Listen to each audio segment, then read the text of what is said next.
Perkenalkan, nama aku Lala Taufiq Ringo dengan NIM 1040222500238 dari kelas gabungan 03.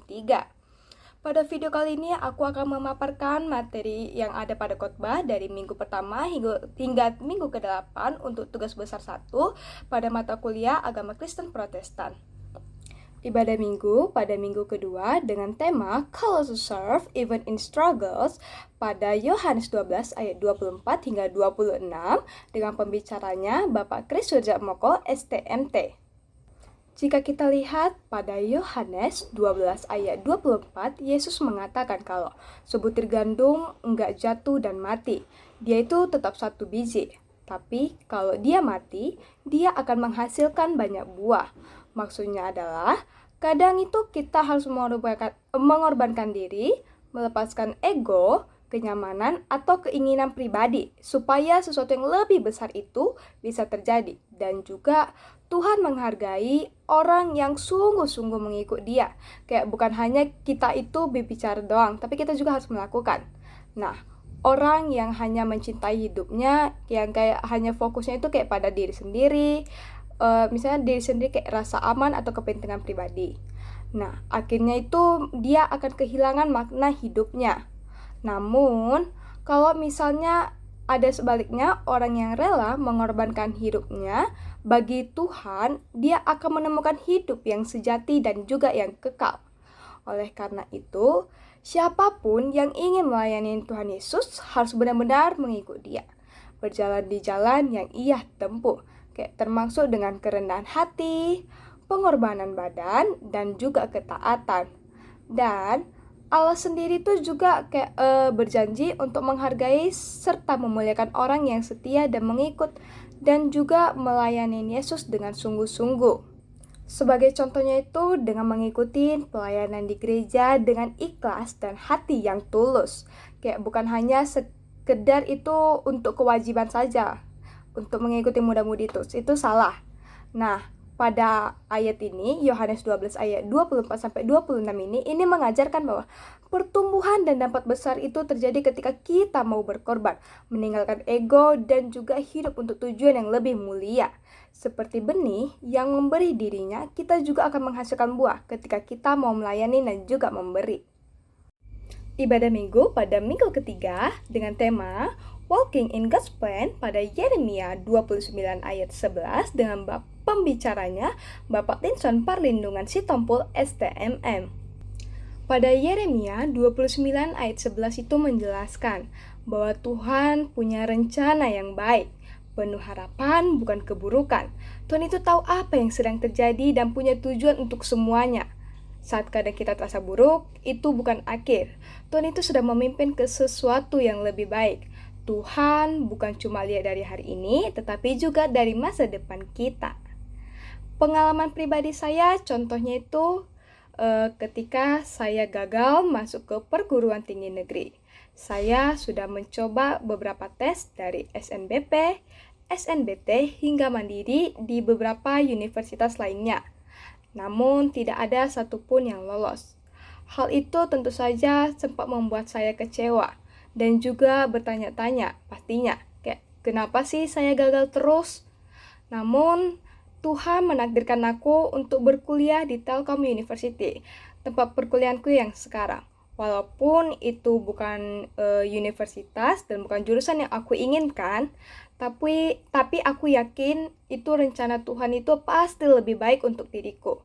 Makanya Tuhan membuat aku berkuliah di Telkom University saat ini. Nah, pada ayat ini itu mengingatkan kita bahwa Tuhan itu punya rencana yang baik untuk masa depan kita. Bahkan ketika situasi kita terlihat sedang kacau, kita tuh diajak untuk percaya. Karena apa yang terlihat buruk pada hari ini itu sering jadi bagian dari sesuatu yang indah nanti. Ibadah minggu pada minggu keempat dengan tema Christian Friendship on Campus pada Ibrani 10 ayat 19-25 dengan pembicaranya Pendeta Marieta FJ Simanjuntak, STH, MA, MTH, Konselor CBC.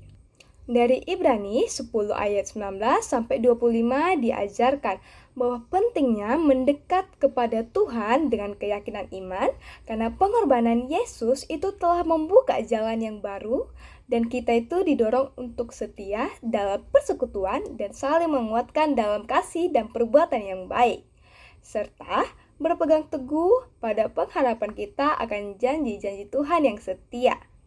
Ayat ini juga mengajarkan kita bahwa sikap yang benar dalam ibadah itu datang kepada Allah dengan hati yang tulus, iman yang teguh, dan juga itu kesadaran akan pengampunan dosa kita.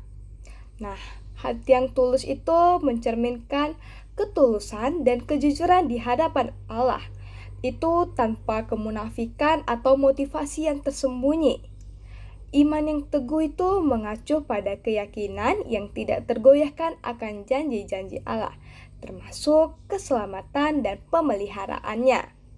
Yesus adalah imam yang besar atas rumah Allah, yang melalui pengorbanannya membersihkan hati nurani yang jahat dan juga memungkinkan umat percaya untuk masuk ke hadirat Allah. Sebagai contohnya dalam kehidupanku ketika hidupku lagi di fase lagi stres banget nih karena akibat gagal yang terus-menerus sehingga aku membuat diriku tuh kayak jadi jarang beribadah. Tapi karena aku mempunyai teman yang setia yang selalu mengajakku untuk beribadah kayak ayo Lala, ayo beribadah, masa kamu malas-malas? Nah, mulai dari itu aku jadi kembali beribadah berkat ajakan dari kawan-kawan aku. Ibadah minggu pada minggu kelima dengan tema Strength for the Journey pada Filipi 4 ayat 13 dengan pembicaranya Insinyur Jaspar Hasudungan MT. Filipi 4 ayat 13 dikatakan, segala perkara dapat kutanggung di dalam Dia yang memberi kekuatan kepadaku. Nah, kekuatan yang dimaksud ini kekuatan untuk menanggung segala sesuatu yang datang dari Tuhan. Itu bukan dari diri sendiri. Dan pemahaman ini didapat dengan bergantung sepenuhnya kepadanya, bukan sebagai mantra untuk meraih kesuksesan duniawi. Hidup itu penuh dengan berbagai situasi. Ada masanya kayak kita kuat, ada masanya kita juga lemah, dan ada saatnya kayak semua berjalan dengan lancar. Ada saat kita juga merasa terhimpit dari segala arah. Tetapi ayat ini menegaskan bahwa kekuatan kita itu untuk bertahan, melangkah, dan juga menghadapi semuanya itu tidak bergantung pada diri kita sendiri. Melainkan itu bergantung kepada Kristus yang memberi kemampuan kepada kita setiap harinya. Pada ayat ini juga mengingatkan kita bahwa keberanian untuk mencoba lagi, ketekunan untuk tetap berjalan di tengah tekanan yang duniawi ini, dan kemampuan untuk melewati kegagalan bukan berasal dari semangat pribadi semata, tetapi juga dari pertolongan Tuhan yang bekerja dalam diri kita. Oleh karena itu, kita belajar untuk percaya bahwa apapun tantangan yang datang, baik dari yang kecil maupun hingga yang sangat berat tantangannya itu, kita itu tidak pernah menghadapinya sendirian. Sebab Kristus menopang, menguatkan, dan juga memastikan kita sanggup menjalani semua yang perlu kita jalani. Contohnya itu ketika lagi masa-masa ujian, dan aku merasa mata kuliah yang lagi diujikan ini benar-benar susah untuk dipelajarin dan benar-benar susah untuk diingat. Oleh karena itu, aku berdoa kepada Tuhan memohon untuk diberikan kekuatan dan juga kelancaran untuk menjawab soal-soal ujian pada nantinya. Oleh karena itu, ayat pada saat ini, kekuatan kita itu bukan hanya dari diri kita sendiri, tetapi juga dari Tuhan. Kita bisa menghadapi segala situasi mulai dari senang, gagal, hingga juga takut, itu karena Tuhan yang menguatkan kita. Ibadah minggu pada minggu ke-6 dengan tema menjadi saksi lewat perbuatan pada Matius 5 ayat 16 dengan pendeta D. Edi Prajitno di gereja GBI Mekarwangi. Pada Matius 5 ayat 16 dikatakan, demikianlah hendaknya terangmu bercahaya di depan orang, supaya mereka melihat perbuatanmu yang baik dan memuliakan Bapamu yang di sorga. Ayat ini mengajarkan bahwa hidup kita harus menjadi terang yang terlihat oleh orang lain melalui perbuatan baik yang nyata. Sehingga tanpa kita perlu banyak berkata-kata, orang bisa melihat karakter, sikap, dan tindakan kita yang mencerminkan kasih, kebaikan, dan kebenaran dari Tuhan. Ayat ini menegaskan bahwa terang itu bukan untuk disembunyikan atau hanya dinikmati sendiri, tetapi harus dinyatakan dalam keseharian. Dalam cara kita bekerja, membantu, memperlakukan sesama, dan membuat keputusan yang benar. Sehingga orang yang melihat hidup kita itu dapat merasakan dampak positifnya dan akhirnya memuliakan Allah. Intinya, kita sebagai umat Kristen diminta untuk hidup dengan integritas dan kebaikan yang konsisten, menjadi contoh yang menguatkan dan memberi harapan bagi orang lain. Sehingga hidup kita itu menjadi saluran yang menuntun orang untuk mengenal dan menghormati Tuhan melalui perbuatan yang kita lakukan. Contoh sederhananya yang pernah aku lakukan itu seperti ketika aku membantu dan mengajari kawanku ketika dia tidak mengerti mengenai pelajarannya. Nah, dari situ aku berusaha mengajari dia sampai dia benar-benar mengerti, walaupun itu dalam waktu yang lama, kayak dia benar-benar susah untuk mempelajarinya, tapi aku dengan sabar sampai benar-benar dia mengerti.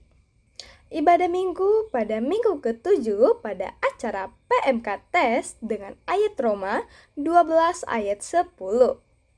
Roma 12 ayat 10 mengatakan, "Hendaklah kamu saling mengasihi sebagai saudara dan saling mendahului dalam memberi hormat."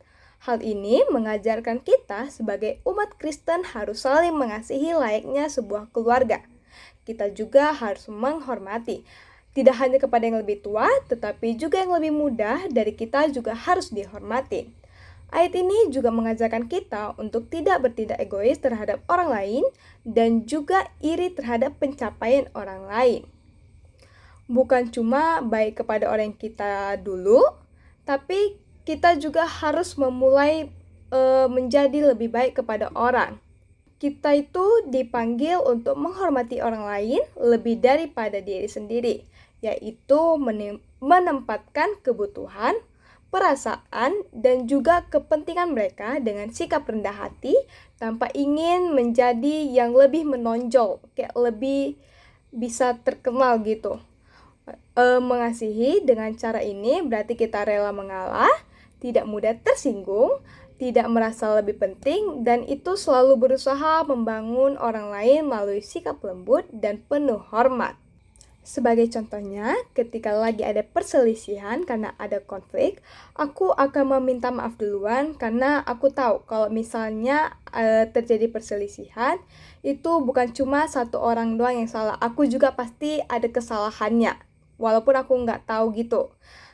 Oleh karena itu kayak aku meminta maaf kepada dia agar perselisihan kami ini menjadi baik kembali dan kami dapat berteman lagi tanpa ada perselisihan.